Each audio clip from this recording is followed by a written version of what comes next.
Video का title देखकर अगर आप यहाँ आए हैं तो एक बात मैं यहाँ पे स्पष्ट कर देना चाहता हूँ कि मेरा किसी की भावनाओं को ठेस पहुँचाने का कोई उद्देश्य नहीं है और ना ही मैं ऐसी समझ रखता हूँ। इस वीडियो में कुछ शब्द ऐसे प्रयोग में लाए गए हैं जिनसे आपकी भावनाएं विचलित हो सकती है, तो कृपया अपनी समझ से इस वीडियो को देखें। लेकिन ये भी सच है कि ये टाइटल पूरी तरीके से झूठा नहीं है। कुछ लोग ऐसे हैं जिनके लिए ये समस्या मनोरंजन से कम नहीं है। कौन है वो लोग, उनके बारे में हम वीडियो में बात करेंगे। वीडियो शुरू करने से पहले मैं आपको एक कहानी सुनाना चाहता हूँ। ये कहानी एक देश की है जिस देश में हर दिन बलात्कार होता है। पहले गांवों में होता था, फिर शहरों में होने लगा। इसी देश के एक गांव में रामू रहता था। रामू का सपना था कि वो इस समस्या को, इस बलात्कार की समस्या को जड़ से खत्म कर दे। उसका ये सपना था कि ऐसा समाज बने जहां पर ऐसा घिनौना काम ना हो। लेकिन कुछ समस्याओं के चलते, कुछ परेशानियों के चलते वो ऐसा नहीं कर सका। फिर रामू की शादी हुई। अब रामू की एक बेटी है जिसकी उम्र 2 साल है। अब रामू का सपना है कि जो काम वो ना कर सका वो काम उसकी बेटी करे, यानी उसका सपना उसकी बेटी पूरा करे। ये समाज में ऐसी क्रांति लेके आए जहां पर बलात्कार जैसा कोई नामो निशान ही ना बचे। लेकिन कुछ दिनों बाद रामू की बेटी का अपहरण हो जाता है और उस 2 साल की बच्ची के साथ दुष्कर्म किया जाता है और उसे इस स्थिति में छोड़ दिया जाता है जहां पर वो तड़प तड़प के दम तोड़ देती है। ये महज एक कहानी है, लेकिन हमारे देश में कहीं ना कहीं ये सच हो रही है। रेप, बलात्कार, ये सेंटेंस जहन में पड़ते ही मुझे एक मूवी का एक सीन याद आता है। मेरे मन को भाया, मैं कुत्ता काट के खाया। यानी इस देश में जिसके मन में जो आ रहा है वो कर रहा है। और ये केवल एक जेंडर पर नहीं, सभी जेंडर भी किया जा रहा है। और सबसे बड़ी बात यह है कि सिर्फ इंसानों पर नहीं, जानवरों पर भी किया जा रहा है। इंसानियत तो मानो मर ही चुकी है, लेकिन इसके साथ साथ एक प्राणी का भी सिद्धांत खत्म होता नजर आ रहा है। और इसमें महिलाओं की तो बात ही छोड़ दो, उन्हें तो सिर्फ और सिर्फ एक सेक्स टॉय समझा जा रहा है। और जिनको बलात्कार एक मुद्दा नजर नहीं आ रहा है, या जो बलात्कार प्रेमी है, वो तो नहीं बोलेंगे, उनका तो काम है नहीं बोलना। लेकिन जिन्हें ये एक अहम मुद्दा नजर आता है वो भी चुप है। मैं यहाँ ट्रेंडिंग कम्युनिटी की बात नहीं कर रहा हूँ, उनकी तो दुनिया ही अलग है। वो तो सिर्फ तभी जागरूक होते हैं जब कोई मुद्दा ट्रेंडिंग में होता है, इन्हें रहने देते हैं। लेकिन जो सच में इसे एक अहम मुद्दा मानते हैं, उन्हें बता दूं कि रेप प्रेमियों के भगवान आसाराम बाहर आ चुके हैं, जिन्हें उम्र कैद की सजा दी गई थी। लेकिन अब वो बाहर है। बाहर आने से पहले उन्हें कुछ रूल्स, कुछ नियम से बांधा गया था कि आसाराम अपने अनुयायियों से नहीं मिलेंगे, ना ही वो प्रवचन देंगे। तो आपको क्या लगता है क्या हुआ होगा फिर? नियम माने गए? जी, माने गए। लेकिन जो आसाराम के अपने नियम, जो आसाराम ने खुद बनाए हैं, वो माने गए। यानी बाहर आते ही फिर से प्रवचन शुरू। कानून के नियम वो क्या होते हैं? और आसाराम जिस कम्युनिटी को मानते हैं, उसी कम्युनिटी का एक सुप्रसिद्ध गुणी कलाकार, एक्टर, सिंगर, म्यूजिशियन, सभी क्षेत्रों में गुणों से धनी बाबा राम रहीम, उन्हें भी हर एक आध महीने में बाहर निकाल दिया जाता है। समझ लीजिए कि राम रहीम के साथ क्या होने वाला है। मेरी समझ से तो यही होगा जो आसाराम के साथ हुआ है। और आसाराम क्या करने वाला है वो भी समझ जाइए।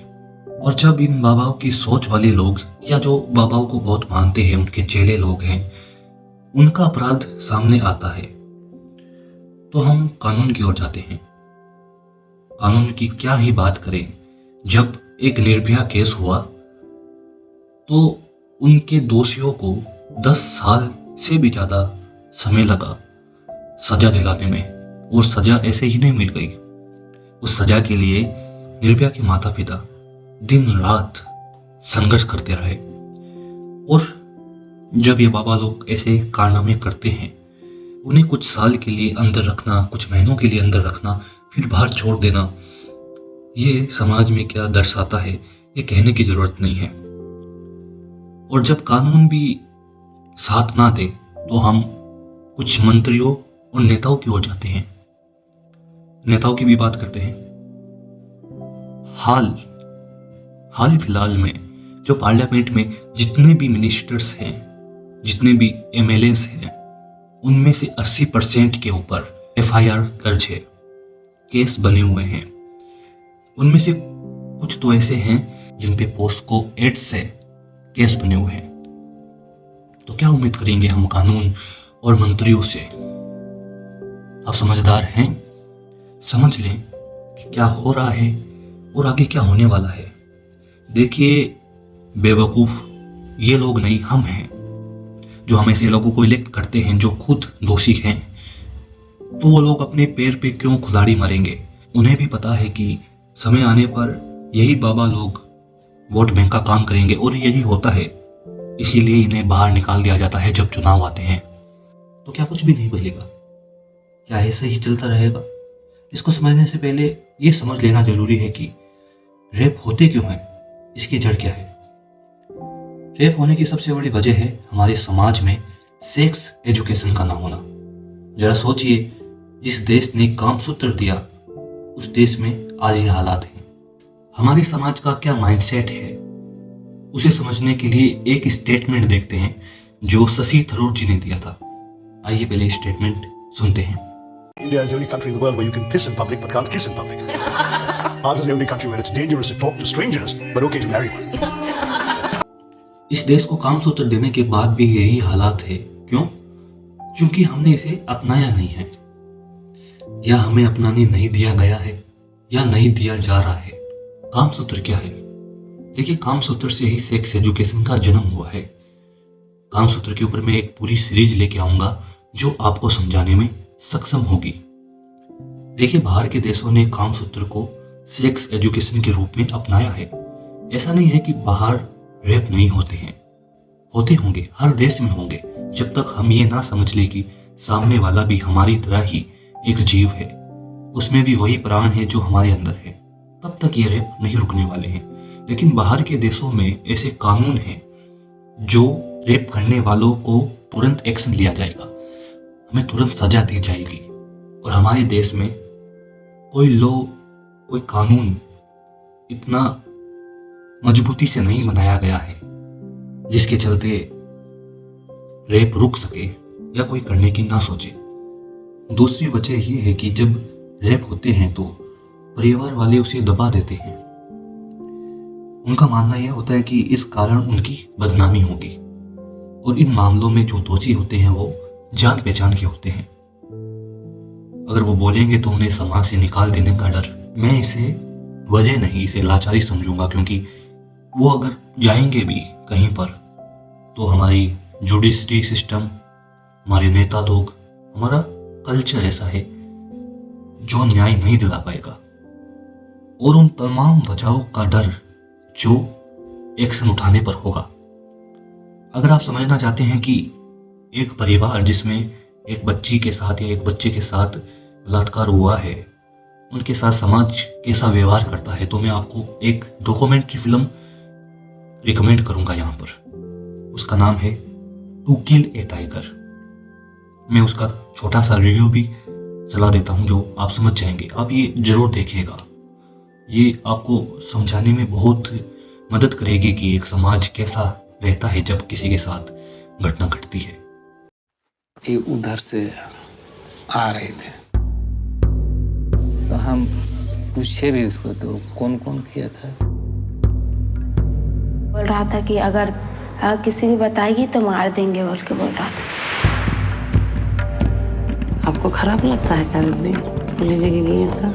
कायन कभी अगर मार भी दिया तो मेरा बच्चा सबका कहा होगा।